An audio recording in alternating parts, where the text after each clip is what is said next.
Assalamualaikum warahmatullahi wabarakatuh. Waalaikumsalam warahmatullahi wabarakatuh. Kembali lagi di channel saya. Kali ini saya berkesempatan untuk bercerita dengan Kang Adi yang ada di sebelah saya.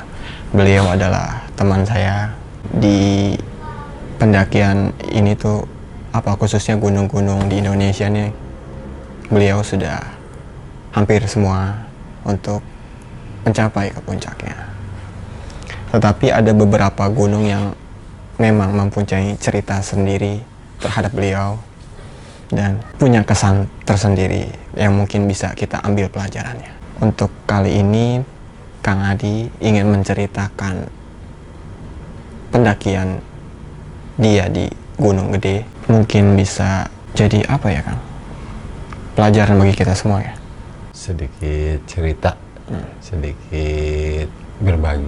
Karena di setiap pendakian pasti kita dapat mengambil pengalaman-pengalaman tertentu untuk dijadikan pelajaran hidup. Kalau boleh tahu, pendakian di Gunung Gede ini di tahun berapa? Awal saya mendaki Gunung Gede itu tahun 91. 91. Lewat jalur Cibodas.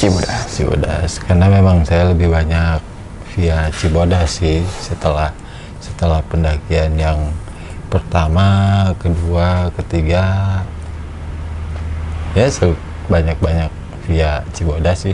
Ada kesan tersendiri berarti di jalur itu? Kalau buat saya apa ya? Karena memang mungkin aksesnya aja ya yang mudah, lebih gampang, lebih mudah dituju. Kadang-kadang kalau lagi istilahnya sekarang itu kalau lagi gabut apalah itu ya, saya nggak ngerti, pokoknya gitu deh.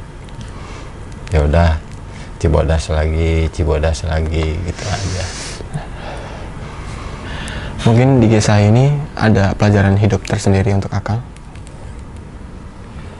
Tentunya dari semua perjalanan, dari semua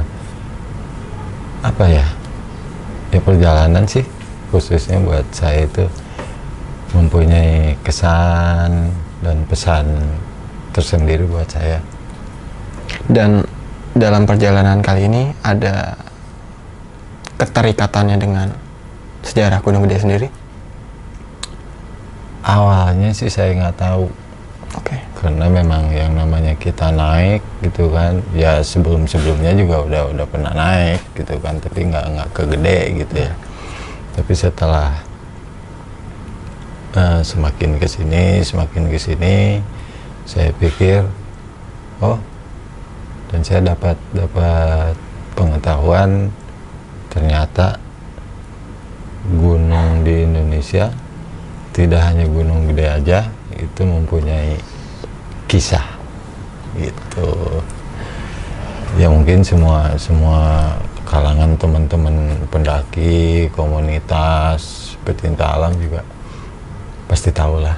Gitu kan.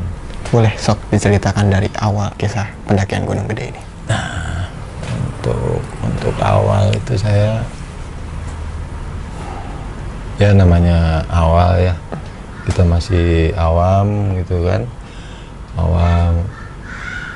saya bilang yang namanya Gunung Gede itu, bayangan saya sudah pernah lihat. Maksudnya udah lihat gitu, gunungnya tuh emang gede gitu ya kan, makanya dibilang Gunung Gede, saya bilang begitu. Nah, ternyata pada saat saya mengalami sendiri pendakian itu, yang saya rasakan itu sensasinya itu beda dengan gunung-gunung yang pernah saya daki gitu ya.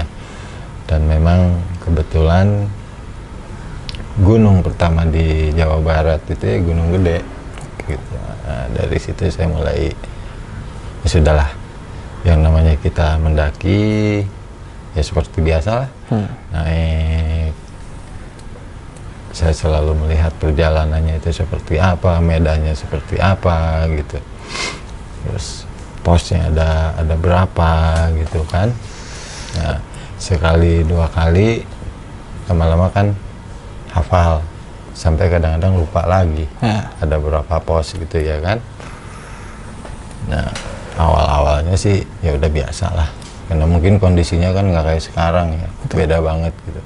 Karena dulu aja pas saya pertama ke sana itu yang namanya jembatan Rawa Gayonggong itu sekarang belum ada.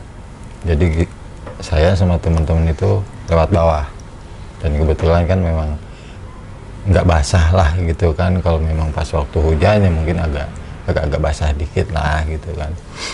Udah, selebihnya ya pos-pos yang sekarang masih ada gitu kan. Cuma dulu kan kondisinya juga ya nggak sebagus sekarang sih gitu. Ya baru sebatas itu aja sih gitu kan. Ya selebihnya kalau mau cerita setelah pendakian yang ke-1, kedua, ketiga, saya baru mulai apa ya, memahami gitu. Oh, ternyata Gunung Gede ini bukan hanya gunungnya aja yang gede gitu kan. Karena mungkin bahasa Sundanya dulu itu dibilangnya Bukit Ageng. Oke. Nah, Bukit Ageng yang dimaksud itu, jadi bukit itu gunung lah. Ya. Nah, Ageng itu kan kalau di Sunda tuh gede. Jadi Bukit Ageng itu ya mungkin sekarang jadinya Gunung Gede gitu kan. Oh ya udah, ya sedikit demi sedikit selama perjalanan ke Gede itu sekali, dua kali, dan seterusnya saya mulai mencermati nih setiap pos gitu kan. Dan ternyata memang Gunung Gede ini punya kisah yang menarik sih sebetulnya pada masanya lampaunya gitu. Ada yang ditanyain lagi mungkin? Lebih spesifikasinya mungkin bisa diceritakan dari kisah pendakian itu. Nah, kalau untuk pengalamannya sendiri ada sih gitu, nggak banyak tapi adalah gitu ya. Yang namanya kita mendaki, segala sesuatunya kan pasti kita siapkan dulu ya. Ya mulai dari makanan segala macam, terus di perjalanan gimana, tapi kan kita nggak tahu, manusia tidak ada yang tahu di depan itu ada apa, ya kan? Ya. Ada sesuatu yang mungkin kita nggak tahu, tiba-tiba ada musibah atau apa gitu. Kalau kita kan maunya ya selamat lah, sampai tujuan, sampai puncak, pulang kembali ke rumah juga dengan selamat. Tapi yang namanya di perjalanan kita nggak tahu ada apa, kita nggak bisa nebak gitu ya kan. Tapi kalau saya pribadi pernah mengalami itu pendakian ke Gede yang ke-6 kali. Nah, pendakian ke Gede yang ke-6 kali itu via Cibodas juga gitu kan. Itu dari bawah sampai pos 1 Telaga Biru, terus Pondok Renok, terus pos Batu Kukus. Nah, di Batu Kukus 1 kalau nggak salah nih, Batu Kukus 1 itu saya kan kalau nggak salah berenam, waktu itu berenam gitu kan. Berenam naik udah sampai Batu Kukus 1 istirahat lah kayak biasa gitu kan, istirahat dulu. Cuma memang waktu itu posisi saya nggak tahu nih, apa karena memang waktu itu kita naiknya bukan weekend gitu ya, jadi agak-agak sepi gitu kan, nggak terlalu banyak ketemu sama teman-teman pendaki lain gitu ya. Jadi saya pikir ya sudahlah gitu kan, yang namanya kita tujuannya baik gitu kan, mau naik ya udah naik aja udah gitu kan. Tapi memang agak sepi sih, agak-agak sepi gitu. Pas sampai Batu Kukus 1 sebetulnya saya tuh badan tuh udah mulai berasa nggak fit ya. Oke. Saya juga nggak tahu kok tiba-tiba gitu. Tuh, cuma saya diam aja gitu kan, karena saya menghormati teman-teman yang lain gitu kan. Karena memang pas pada saat berangkat juga sehat-sehat aja gitu. Cuma pas masuk ke Batu Kuku 1, kok tiba-tiba badan saya jadi berubah, nggak enak gitu. Kayak mau demam gitu ya, kayak mau flu gitu, mendadak aja tuh. Udah saya coba sehat-sehatin gitu kan, karena saya pikir aduh perjalanan masih jauh nih gitu kan. Udah akhirnya setelah istirahat jalan lagi masuk ke Batu Kukus 2. Istirahat lagi. Itu saya yang minta sama teman-teman gitu. Saya bilang, saya boleh nggak istirahat lagi nih di sini? Nah, teman-teman bilang, udahlah nanggung, katanya kan. Kita lanjut aja, nanti aja di atas, katanya kan. Tapi saya maksa. Udah istirahat dulu, saya bilang kan. Nah, teman yang satu nanya, emang lu kenapa? Nggak apa-apa sih, saya bilang. Dengan tenangnya saya bilang, nggak apa-apa sih. Padahal ini badan makin nggak enak gitu, makin enak. Nah, ya udah akhirnya teman-teman juga mungkin ya sudahlah gitu kan. Karena saya yang minta juga, bukan karena saya yang minta istirahat, teman-teman jadi ngikutin, enggak, tapi yang namanya kita tim gitu kan, sama-sama jalan. Ya udah teman-teman akhirnya ya udah katanya kan, 20 menit cukup nggak? Katanya kan. Saya bilang cukup lah, saya bilang. Ada pertanyaan, kenapa? Katanya. Nggak apa-apa, saya bilang, nggak apa-apa, sehat-sehat aja. Tapi di sini saya tuh kayaknya apa ya, aduh, saya bilang saya udah bohong nih gitu kan. Kalau saya bilang saya sakit atau gimana, namanya temen ya, pasti di antara sekian banyak temen ada yang merespon. Pasti itu, udahlah nggak usah lanjut atau gimana lah gitu kan.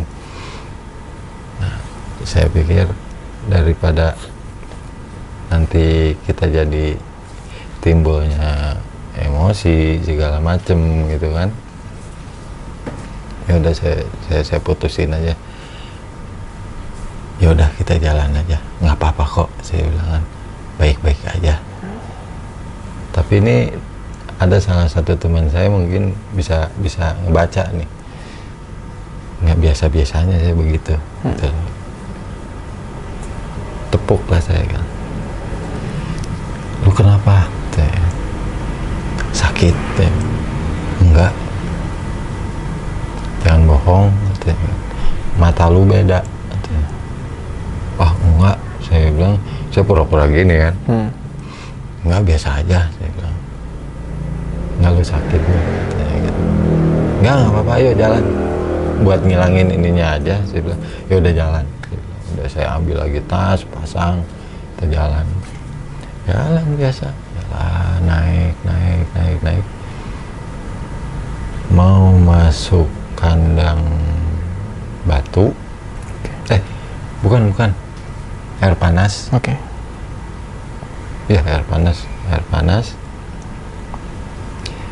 itu saya ngerasa saya tuh ada yang ngegandeng. Di air panas itu kayak ada yang ngegandeng, berat banget gitu ya kan. Ini apa ya? Udah tetap jalan lah. Tapi semakin jalan, semakin jauh jalan gitu, semakin nggak menentu gitu kondisi badan tuh. Tiba-tiba enak, tiba-tiba kayak demam lagi gitu kan, tiba-tiba lemas banget, nanti nggak lama sehat lagi gitu kan, biasa lagi. Udah jalan sampai kandang batu, drop lah saya. Ini yang namanya kaki sama sekali udah nggak bisa yang namanya diajak angkat tuh, nggak bisa sama sekali, lemesnya gitu. Saya bilang gini ke teman-teman, kalau ada yang mau duluan silakan duluan, saya nyusul. Kenapa? Katanya kan, ya nggak bisa lah katanya. Nggak apa-apa, dia bilang kan. Ya nanti saya nunggu yang mau naik lagi deh. Nanti juga kita akan ketemu. Ya namanya temen ya, nggak tega. Ya udahlah gampang katanya. Kan kita santai, kita nggak punya apa target lah gitu kan. Ya kita naik aja, yang penting sampai katanya. Ya udah, saya pikir alhamdulillah gitu kan, teman-teman saya tuh ngerti, ya paham lah sama kondisi kita semua kalau pas naik gitu kan. Itu saling inilah gitu, toleransinya tinggi sekali gitu kan. Udah lama tuh di kandang batu, udah agak mulai enakan sedikit. Saya bilang, ya udah yuk, udah kuat belum? Dah, saya bilang, kenapa sih gitu kan, dari tadi kayaknya punya masalah gitu. Enggak, sehat-sehat aja. Dia bilang, kalau emang sakit, kalau umpamanya ada sesuatu, mending ngomong, kita nggak usah lanjut, kita ngecamp aja di sini, besok pulang katanya kan. Ya kesini lagi mah gampang lah, nanti juga kapan-kapan bisa. Saya bilang, udah nggak usah, nggak apa-apa, sehat-sehat aja kok gua. Saya bilang, udah kini jalan. Nah, mulai start dari kandang batu menuju kandang badak, itu saya nggak tahu ya. Kalau diingat-ingat lagi sih, masih kebayang sebetulnya. Jadi posisinya itu, kita kan berenam. Berenam, posisi saya itu kedua dari belakang gitu kan. Udah jalan, kebetulan cuaca waktu itu gerimis, emang udah mendung gelap banget gitu kan, angin juga udah mulai gede. Udah kena saya sama teman-teman mikir santai lah gitu kan, mau hujan mau gimana juga ya udah santai aja, yang penting kita sampai selamat gitu ya kan. Udah jalan, saya itu ketemu sama bukan sosok ya, karena emang saya nggak tahu waktu itu kan. Tiba-tiba muncul pendaki lain dari bawah tuh, karena memang kan jalannya agak-agak kayak lembah gitu kalau dari kandang badak mau ke sana. Saya tuh nggak mikir ini siapa atau dari mana, pokoknya tiba-tiba muncul aja dia gitu kan. Nah sementara teman saya yang di belakang itu nggak tahu, nggak lihat, kan deketan. Udah saya nengok sedikit sambil jalan, saya pikir ini siapa, kok dia naik nggak ada temennya gitu kan, tiba-tiba muncul aja gitu dari semak-semak. Udah saya positif aja, saya bilang habis pipis mungkin gitu kan. Tapi kalau habis pipis di depan kita itu nggak ada pendaki lain gitu, hanya kita aja berenam nih gitu. Udah jalan, saya pikir mungkin agak depanan lagi kali gitu kan, udah duluan. Tapi si yang sebelah saya ini nih ngomong pun enggak, nengok pun enggak gitu. Saya mau nanya juga kayaknya kekunci gitu. Saya masih beranggapan biasa, tapi di hati kecil saya itu ada pertanyaan, ini siapa sih gitu. Nggak ngomong, nggak nengok. Saya juga mau nanya, dia kayaknya berat banget gitu kan mulut. aduh, saya kalau cerita jadi gimana ya. Jalan, ada satu tikungan, tiba-tiba nggak ada. Saya tengok lagi, kemana? Saya mikir gini, oh mungkin badan saya yang kurang fit. Kadang-kadang kita kalau kurang fit itu kan pikiran kemana-mana, gitu kan. Pokoknya udah ngaco lah kadang-kadang. Tapi setelah ada satu belokan itu hilang, udah saya jalan lagi. Di atas, jadi ada jalur yang naik terus agak menurun lagi begitu. Ini orang ada lagi di depan, gitu loh. Saya kan kaget ya. Ini yang tadi, saya bilang, yang jalan sama saya. Tiba-tiba dia udah duluan, gitu. Dan itu posisinya dia duduk di batu gitu. Udah jalan lah, tetap jalan, gerimis gitu kan. Mulai kabut tipis gitu. Lewat. Bareng saya lagi. Jadi setiap saya jalan itu dia langsung ikut gitu. Udah saya merinding tuh jadinya. Nggak jauh dari kandang badak udah kedengeran rame. Udah mau nyampe nih, saya pikir kan kandang badak, alhamdulillah gitu kan. Teman-teman juga, ayo katanya semangat, dikit lagi nih katanya kan. Jadi saya bilang, udah rame ya? Kayaknya rame nih, penuh nih di atas nih, saya bilang kan. Yang 4 di depan saya itu berhenti dan nengok ke saya. Rame katanya. Apanya yang rame? Itu saya bilang, suaranya pasti penuh nih, saya bilang kan. Penuh nih kandang badak nih. Mana ada katanya kan, kita aja jalan ke sini nggak ketemu yang lain katanya kan, ya paling 1-2 aja. Ya udahlah, saya bilang, yang penting nyampe dulu lah, saya bilang. Nah, jalan-jalan ternyata masih jauh kan. Ya karena kondisi juga udah lemah gitu, nggak tahu saya juga tiba-tiba begitu, saya juga bingung gitu, nggak biasanya. Jalan. Nah pada saat teman saya yang 4 nanya ini rame, itu si yang orang itu tetap ada di samping saya, tapi begitu posisinya, nggak nanya, nggak nengok, jadi diam aja gitu. Dia pakai kupluk gitu, udah jalan lagi. Nah semakin dekat ke kandang badak, itu saya berasa ada yang aneh. Jadi memang sepenglihatan saya, si sosok ini nih, si orang ini nih tiba-tiba jadi berubah menjadi seorang wanita berambut panjang dengan muka yang bolong-bolong, terus tangannya tuh banyak luka gitu ya, darah, bajunya juga lusuh.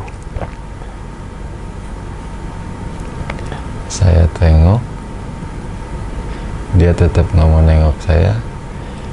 Udah kelihatan kandang badak, pelang kandang badak, ada beberapa tenda kelihatan gitu kan, yang ngecamp di situ.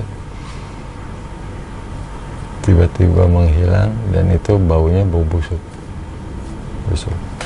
Sampai kandang badak, kita buka-buka tenda segala macam untuk istirahat di situ.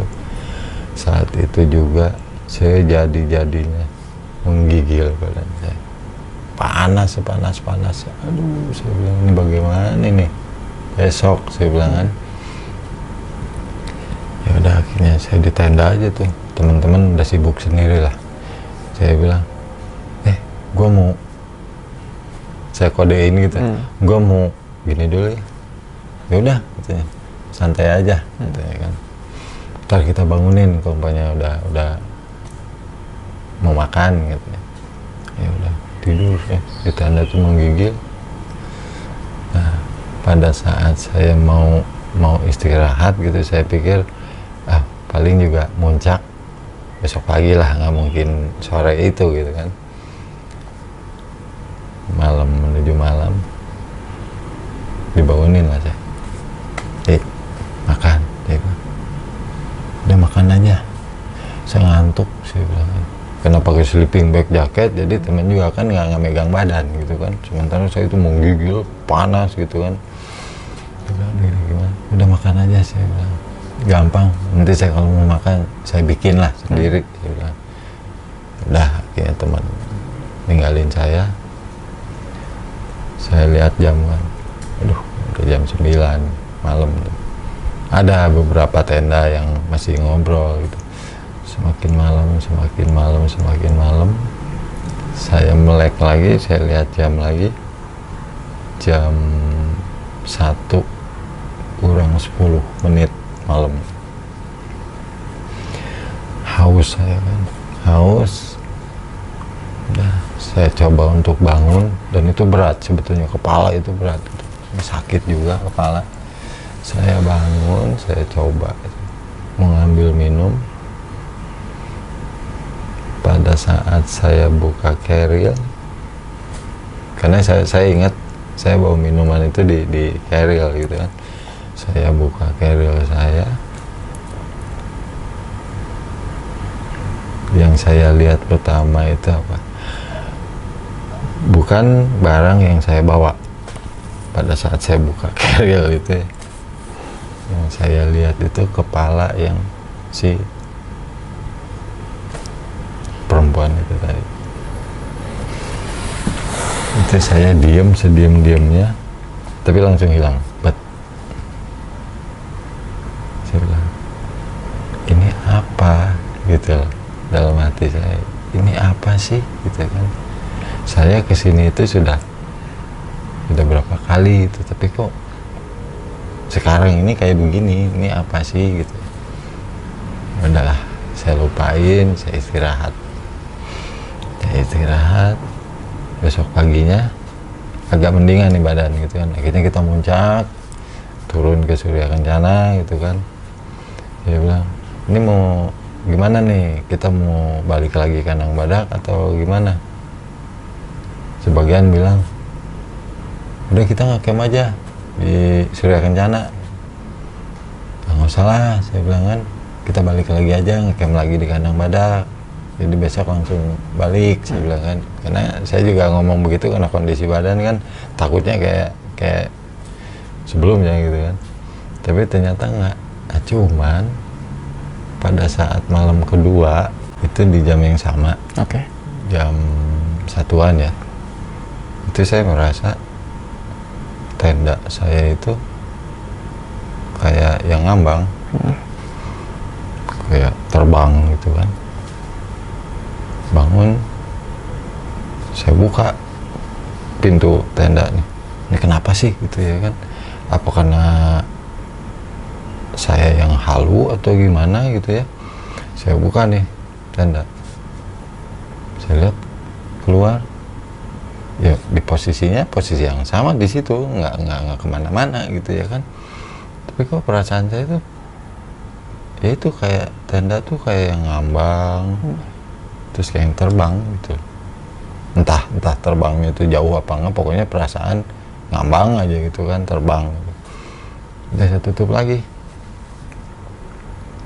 Saya pikir mungkin kena kondisi badan yang nggak fit atau gimana. Kadang-kadang kita kan kalau badan lagi nggak sehat, lagi kurang fit gitu, nggak bagus,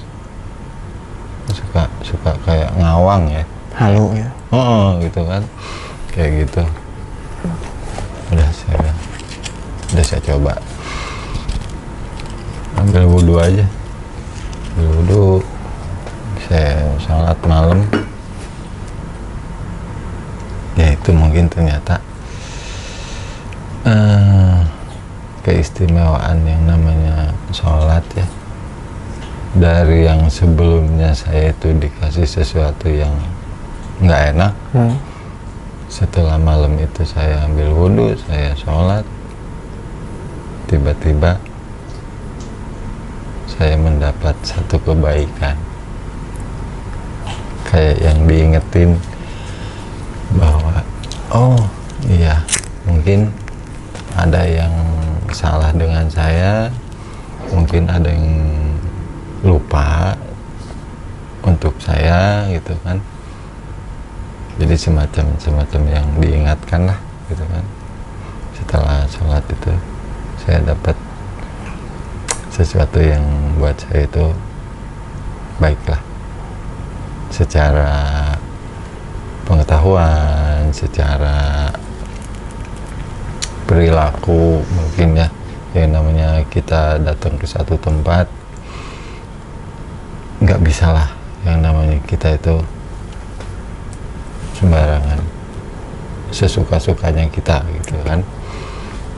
Nah itu saya introspeksi diri, oh mungkin ada yang itu tadi, ada yang salah dengan saya, atau ada yang lupa gitu kan, yang harusnya saya lakuin saya lupa gitu kan. Mungkin dikasihnya begitu gitu, diingatkan lah. Nah udah, setelah itu yang namanya sakit, yang namanya badan nggak enak, hilang, dan saya tetap fokus sama yang namanya keutamaan sholat buat saya ya. Oke. Mungkin itu diingatkan lah saya gitu kan. Nah, setelah itu saya berpikir, oh iya, saya sekarang sedang ada di Gunung Gede. Dan itu tiba-tiba kayak ada yang itu setelah pulang dari situ ke sana lagi, jadi kayak yang selalu diingatkan gitu, ini loh, Gunung Gede itu punya cerita gitu. Ya meskipun hanya sedikit yang saya tahu gitu kan, tapi paling tidak ya saya jadi merasa, kalau orang Jawa mungkin sudah nerimo gitu ya kan, sudah nerimo, oh ya, yang namanya suatu tempat itu kan tidak akan bisa dirubah ceritanya, ya kan. Kadang-kadang yang bisa merubah cerita itu kan kita sendiri gitu kan, entah itu dilebihkan atau mungkin itu ada yang dihilangkan gitu. Tapi dari satu tempat itu sendiri itu pasti nggak akan berubah sampai kapanpun gitu kan. Itu saya dapat pengalaman dari situ, jadi kesana lagi, jadi kayak semacam ada penjelasan gitu, ini loh di pos ini tuh ada yang menunggu gitu kan, yang dipercaya gitu kan. Dan memang saya pernah melihat sih yang di Batu Kukus itu, ya mungkin sekarang juga di cerita-cerita mungkin ada, saya pun ngalamin gitu, ada satu sosok besar, gede lah gitu kan, entah itu siapa, tapi saya sempat ngelihat gede lah di situ. Ya sudah. Nah, ternyata yang namanya Gunung Gede itu punya cerita zaman dulunya. Itu ada salah satu pangeran di situ, namanya Pangeran Arya Wiratanudatar. Itu punya anak namanya Pangeran Surya Kencana, yang sekarang jadi alun-alun Surya Kencana. Itu nikah dengan seorang wanita yang dari golongan bangsa jin. Itu bangsa jin gitu. Jadi entah bagaimana selanjutnya ceritanya, yang pasti beliau ini dipercaya untuk bukan menguasai sih, menempati istana yang konon sampai sekarang itu ada di wilayah situ. Surya Kencana itu. Surya Kencana itu gitu. Dan memang saya sendiri pun melihat ada satu petilasan beliau waktu beliau itu semedi, itu kan dulunya itu ada batu, namanya batu dongdang disebutnya, itu jadi bentuknya kayak pelana kuda. Nah itu beliau mempercayakan ada yang jaga di situ, namanya Mbah Layang kalau nggak salah gitu ya. Mbah Layang sampai sekarang pun masih ada. Dan itu kadang-kadang sama pendaki-pendaki yang memang tahu gitu kan keberadaan batu itu, ya pastinya mereka menjadikan ya semacam dokumentasi lah gitu, untuk foto-foto di situ. Dan memang bagus sih secara secara bentuk itu memang hampir menyerupai ya pelana kuda sih sebetulnya, bagus lah batunya tuh. Terus di sisi yang lain di mana ada salah satu air terjun di sana, itu juga ada yang jaga. Jadi masing-masing pos, masing-masing tempat di sana adalah ceritanya, ada yang dipercaya untuk menjaga sampai sekarang gitu. Jadi bukan sebatas hanya mitos atau apa, dan memang dulunya juga memang ada ceritanya gitu. Dimanapun, gunung manapun pasti punya sejarah, punya kisah, punya cerita yang bagus.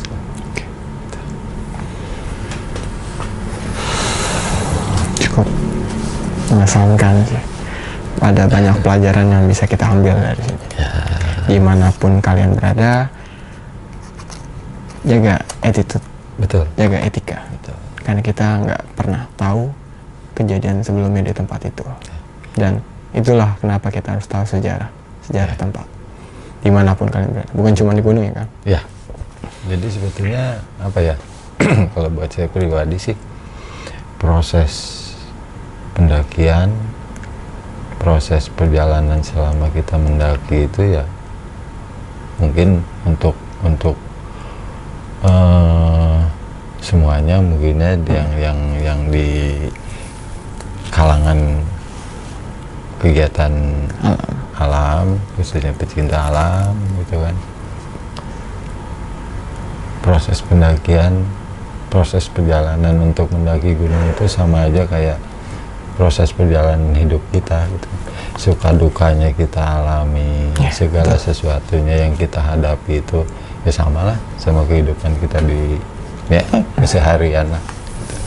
Tapi harus intinya sih kemanapun kita pergi, nggak hanya ke gunung aja, tetap yang tadi saya bilang, kita harus punya tata titi, ikuti aturan yang ada, hormati tradisi atau budaya setempat gitu kan, apalagi sesama masyarakat di sana gitu kan, ya kita saling hormat lah gitu kan, kita ikutin apa yang menjadi kebiasaan mereka di sana gitu loh, karena satu tempat itu kan tidak sama ya kan, tidak sama.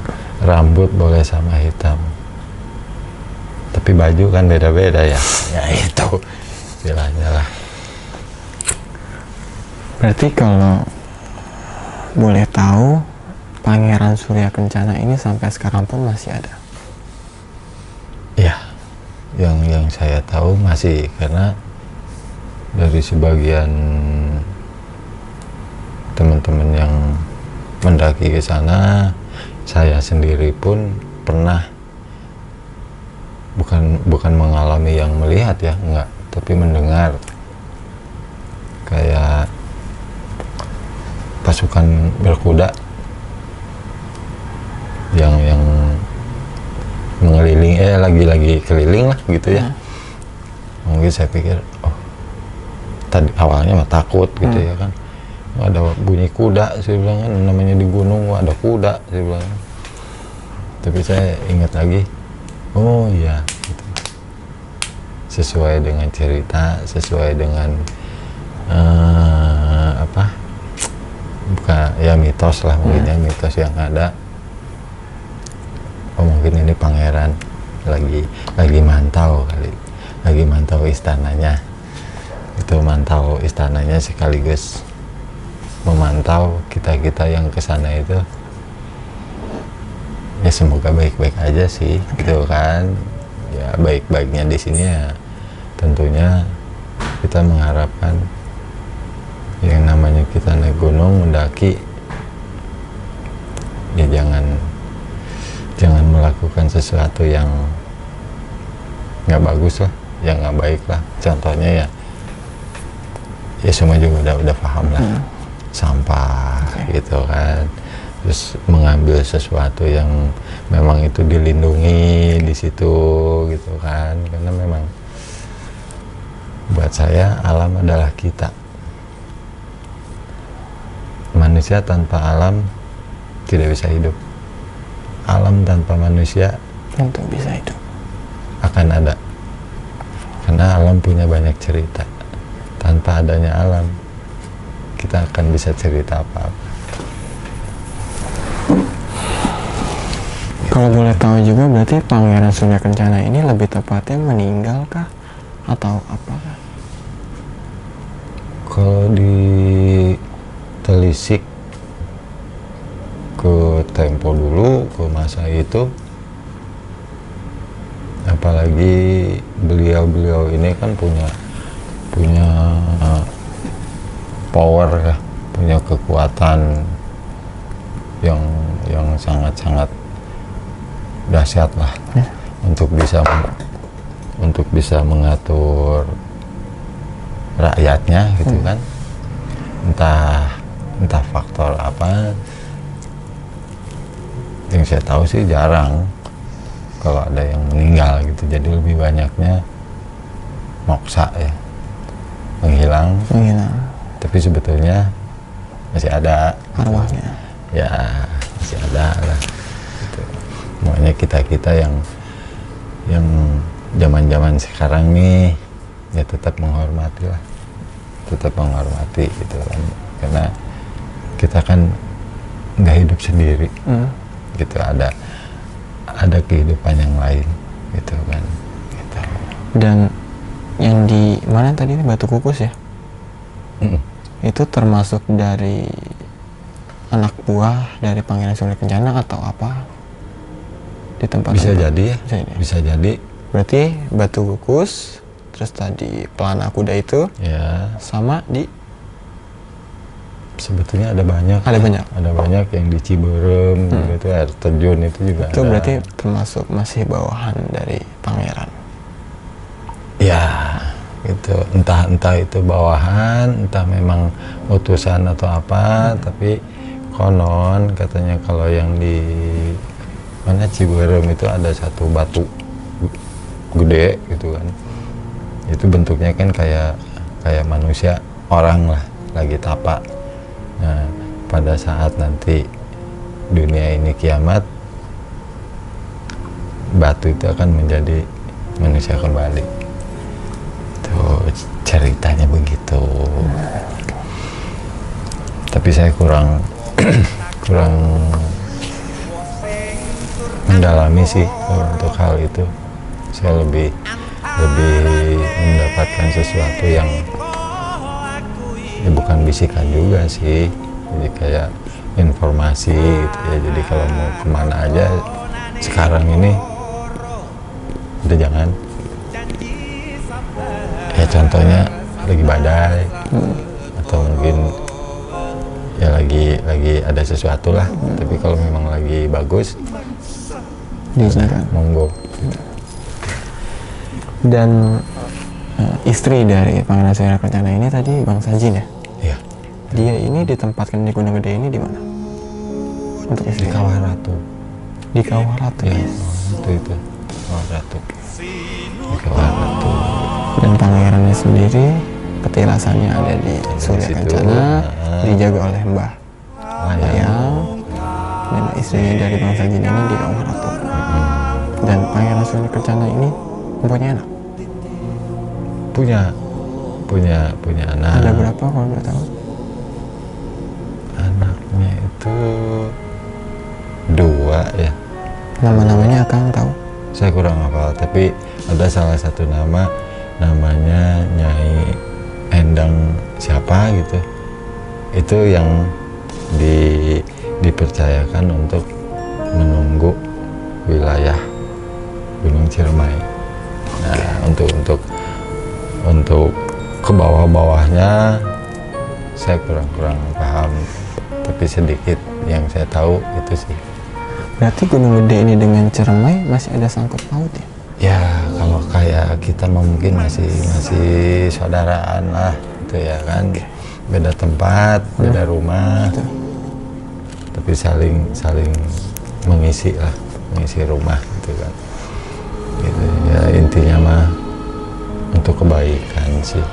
Jadi ya tolonglah dijaga alam itu gitu ya.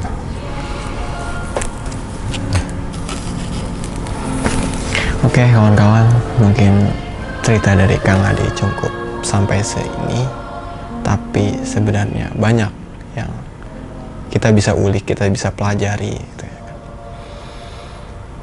Ada banyak pesan yang ditinggalkan, seperti kita harus menjaga attitude dimanapun berada, kita harus menjaga alam itu sendiri, dimana tadi pesannya Kang Adi, kalau alam bisa hidup tanpa kita, tapi kita tidak bisa hidup tanpa alam. Jadi dimanapun kalian berada, pesan saya hanya satu: jaga attitude, jaga tempat itu, saling menjaga, Saling menghormati, agar kita bisa menikmati dan keturunan kita tuh bisa lihat seindah ini tempat ini gitu. Seindah ini gunung ini gitu. ya dimanapun sih ya, dimanapun yang namanya satu tempat itu pasti punya cerita. Itu aja sih intinya. Mungkin sampai saat ini cerita itu masih terus berjalan, dan semoga cerita dari Kang Adi ini bisa menginspirasi kalian semua, terutama saya pribadi, agar tetap untuk menjaga alam kita ini. Sekian dari saya. Wassalamualaikum warahmatullahi wabarakatuh. Waalaikumsalam. Alhamdulillah. Coba.